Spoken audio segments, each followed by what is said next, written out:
ఎన్నికల నాటి నుంచి రాష్ట్రంలో చెలరేగిన హింసకు కొమ్ము కాసిన అధికారులపై కేంద్ర ఎన్నికల సంఘం కొరడా జులిపించింది. ముగ్గురు ఎస్పీలు ఒక జిల్లా కలెక్టర్ను బాధ్యులుగా నిర్ణయిస్తూ రాష్ట్ర ప్రభుత్వం ఇచ్చిన నివేదికపై తీవ్ర స్థాయిలో స్పందించింది. పల్నాడు ఎస్పీ బిందు మాధవ్, అనంతపురం ఎస్పీ అమిత్ బర్దర్ను సస్పెండ్ చేసిన EC, Tirupati SP Krishnakant Patel, Palnadu collector Teti శివశంకర్లపై బదిలీ వేటు వేసింది. ఈ 3 జిల్లాలకు చెందిన 12 మంది కింది స్థాయి పోలీసు అధికారులపై సస్పెన్షన్ వేటు వేసింది. తమ ఆమోదం లేకుండా సస్పెన్షన్ ఎత్తివేయకూడదని, శాఖపరమైన చర్యలు నిలిపివేయకూడదంటూ పేర్కొంది. సస్పెండ్ అయిన పల్నాడు, అనంతపురం ఎస్పీలు, అలాగే బదిలీ అయిన తిరుపతి ఎస్పీ, పల్నాడు కలెక్టర్ స్థానంలో అర్హులైన ఐపీఎస్, ఐఏఎస్ అధికారుల పేర్లతో జాబితాను 17న ఉదయం 11 గంటల్లోగా పంపాలని సూచించారు. ఇక ఫలితాల అనంతరం హింస చెలరేగే అవకాశం ఉన్నందున రాష్ట్రంలో ఉన్న 25 కంపెనీల కేంద్ర సాయుధ బలగాలను ఫలితాలు వెలువడిన తర్వాత 2 వారాల వరకు కొనసాగించాలని కేంద్ర హోంశాఖను ఆదేశించింది.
ఇక ఏపీలో పోలింగ్ ప్రక్రియ పూర్తయినప్పటి నుంచి కూడా హింసాకాండ కొనసాగుతూనే ఉంది. అందులో భాగంగా అనంతపురంలో చెలరేగిన హింసకు కారణమైన ఎస్పీ అమిత్ బర్దర్ను ఈసీ అయితే సస్పెండ్ చేసినా ఇంకా అక్కడ గొడవలు కొనసాగుతూనే ఉన్నాయి. 2 వర్గీయులు ఒకరిపై ఒకరు దాడులకు పాల్పడుతూనే ఉన్నారు. ప్రెసెంట్ అక్కడ పరిస్థితి ఎలా ఉందో మా ప్రతినిధి రసూల్ని అడిగి తెలుసుకుందాం. Rasool, over to you. Deepika, ఎన్నికల పోలింగ్ అనంతరం జరిగినటువంటి పరిణామాలు అనంతపురం జిల్లా రాజకీయాల్లోనే పెద్ద దుమారాన్ని రేపాయనేటువంటి విధంగా చెప్పవచ్చు. ప్రధానంగా ఎన్నికల పోలింగ్ రోజు, అదే విధంగానే పోలింగ్ తర్వాత జరిగినటువంటి హింసాత్మక ఘటనల నేపథ్యంలో ఎన్నికల కమిషన్ తీవ్రంగా పరిగణించింది. ప్రధానంగా అనంతపురం జిల్లాలోని తాడిపత్రి నియోజకవర్గంలో జరిగినటువంటి ఈ దుర్ఘటనల పైన ఎన్నికల సిఇసి తీవ్రంగా స్పందించింది. ఈ నేపథ్యంలోనే అనంతపురం జిల్లాకు సంబంధించినటువంటి ఎస్పీ అమిత్ బర్దర్ తో పాటు అదేవిధంగానే తాడిపత్రి డిఎస్పీ గంగయ్య, అదేవిధంగానే తాడిపత్రి అర్బన్ సిఐ మురళీకృష్ణలపై వేటు వేసింది. ఒక అనంతపురం జిల్లా చరిత్రలోనే ఎప్పుడూ లేనటువంటి విధంగా ఎస్పీని సస్పెండ్ చేయడం ఇప్పటికే మొట్టమొదటిసారిగా జరిగినటువంటి ఇది ఒక చారిత్రాత్మక సంఘటన అనేటువంటి విధంగా చెప్పవచ్చు. గతంలో అనేక సందర్భాల్లో రకరకాలైనటువంటి హింసాత్మక సంఘటనలు ఇవన్నీ జరిగినప్పటికీ అధికారులపై చర్యలు తీసుకున్నారు. కానీ ఏకంగా ఒక ఎస్పీనే సస్పెండ్ చేసినటువంటి ఘటన ఇదే మొదటిసారిగా చెప్పవచ్చు. ఇలాంటి నేపథ్యంలోనే ప్రతి 5 ఏళ్లకు ఒకసారి తాడిపత్రి నియోజకవర్గం ఎన్నికల ముందు, అదే విధంగానే ఎన్నికల పోలింగ్ ముందు, ఎన్నికల తర్వాత ఒక రావణ కాష్టంగా మారినటువంటి పరిస్థితులు చూసాం. గతంలో 2014లో కూడా తాడిపత్రి నియోజకవర్గంలో ఎన్నికల తర్వాత అదే విధంగా ఫలితాలు వచ్చినటువంటి వెనువెంటనే తాడిపత్రి నియోజకవర్గంలో హింసాత్మక సంఘటనలు జరిగాయి. ఇళ్లపైన దాడులు, అదే విధంగానే రాళ్లతో దాడులు, ఇల్లు తగలబెట్టడం, ఇలాంటి సంఘటనలు జరిగినటువంటి విషయం చూసాం. మరోమారు ఈసారి 2024 ఎన్నికల్లో తాడిపత్రి నియోజకవర్గం మరోసారి రావణ కాష్టంగా మారింది. పోలింగ్ రోజు ప్రారంభమైనటువంటి దాడులు, రాళ్లతో ప్రతి దాడులు, ఒకవైపు వైఎస్ఆర్సీపీ పార్టీ, అదేవిధంగా తెలుగుదేశం పార్టీకి సంబంధించినటువంటి 2 వర్గాలు కూడా పెద్ద ఎత్తున దాడులకు పాల్పడ్డాయి. వైఎస్ఆర్సీపీ పార్టీ నుంచి పెద్దారెడ్డి పోటీ చేస్తుండగా తెలుగుదేశం పార్టీ నుంచి జేసీ అస్మిత్ రెడ్డి, మాజీ ఎమ్మెల్యే జేసీ ప్రభాకర్ రెడ్డి తనయుడు అక్కడ తెలుగుదేశం పార్టీ నుంచి పోటీ చేస్తున్నారు. ఇలాంటి నేపథ్యంలోనే అక్కడ ఎప్పుడు ఏం జరుగుతుందో అనేటువంటి విధంగా ఒక ఫ్యాక్షన్ అనేటువంటిది నివురుగప్పున నిప్పులా ఉంటుంది. ఇది ఖచ్చితంగా మరోసారి రాజుకుందనేటువంటి విధంగా చెప్పవచ్చు.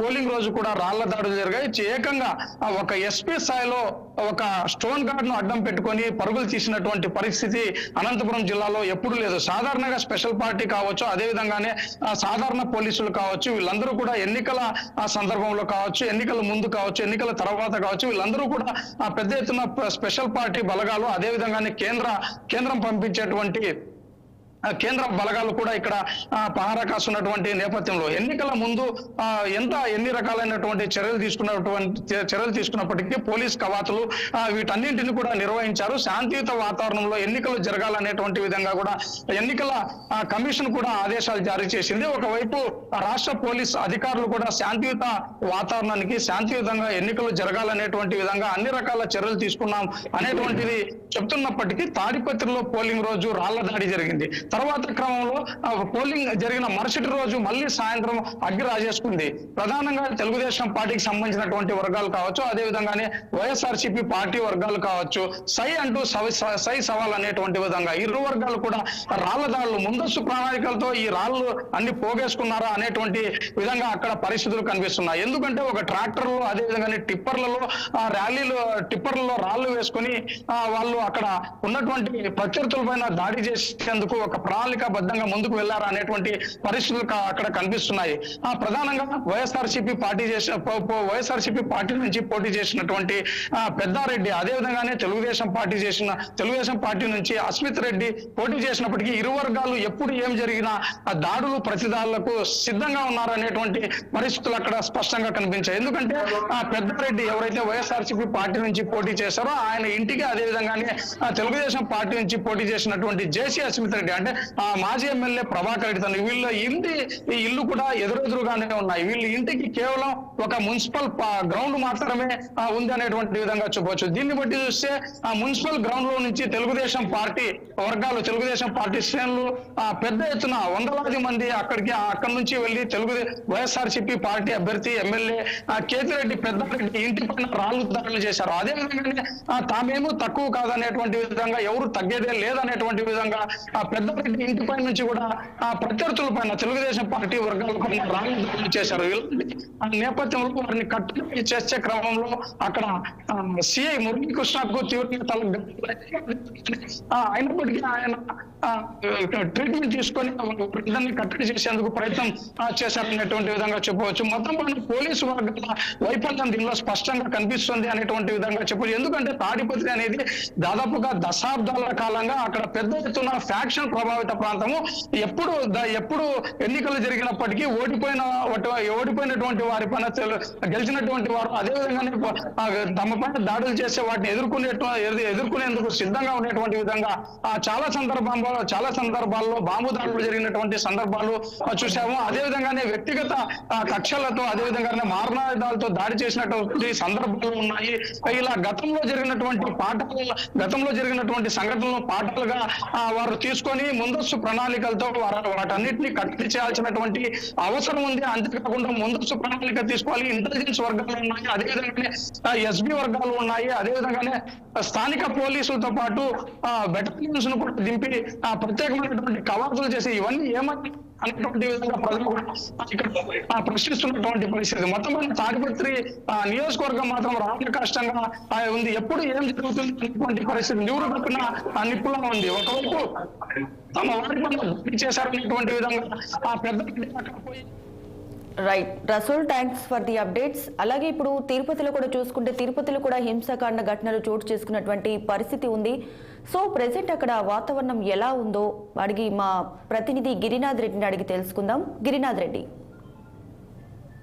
రైట్, ఏదైతే 18 జరిగినటువంటి పోలింగ్ సమయంలో రాసుకున్నటువంటి చిత్తూరు జిల్లాలో అదే తిరుపతి చంద్రగిరి నియోజకవర్గంలో జరిగిన ఒక చిన్నపాటి గొడవతో ఒక రావణ కష్టంగానే మారిందని చెప్పుకోవచ్చు చంద్రగిరి నియోజకవర్గం. అయితే మనం చూసుకున్నట్టయితే పోలింగ్ మధ్యాహ్నం బ్రాహ్మణ కాలువలో ఏదైతే అట వైసీపీ టీడీపీ వర్గీయుల మధ్య గొడవ అయితే జరిగింది. ఆ గొడవలో ఒకరిపై ఒకరు రాళ్లు విసురుకున్న పరిస్థితి అయితే దాని పరిస్థితిని అదుపు చేయడానికి ఏదైతే కేంద్ర బలగాల్లో ఉన్నటువంటి వాళ్ళు అంటే గాల్లో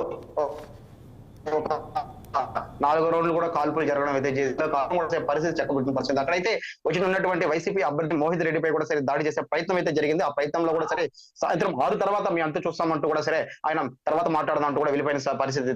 అదే రోజు రాత్రి ఏదైతే కూచువారిపల్లిలో ఉన్నటువంటి టీడీపీ నేతలపై కూడా వైసీపీ నేతలు దాడి జరిగిందంటూ కూడా సరే అక్కడ టీడీపీ నేతలు కూడా ఆరోపిస్తున్న పరిస్థితి అయితే ఉంది. అయితే అక్కడ దాడికి సమయంలో కూడా సరే అక్కడికి వెళ్ళినటువంటి మోహన్ రెడ్డిని కూడా సరే వాళ్ళు బంధించారంటూ కూడా సరే ఒక ప్రచారం అయితే జరిగింది. ఆ ప్రచారం నేపథ్యంలో తుమ్మలగుంటలో ఉన్నటువంటి అయితే పోలింగ్ కేంద్రం వద్ద ఉన్నటువంటి ఈవీఎం బాక్సులు కూడా సరే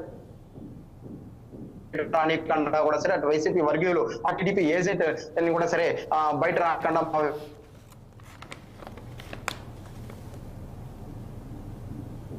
బయలుదేరాడని సమాచారం అందుకున్న పిమ్మట వాళ్ళు సరే వదిలిన పరిస్థితి అయితే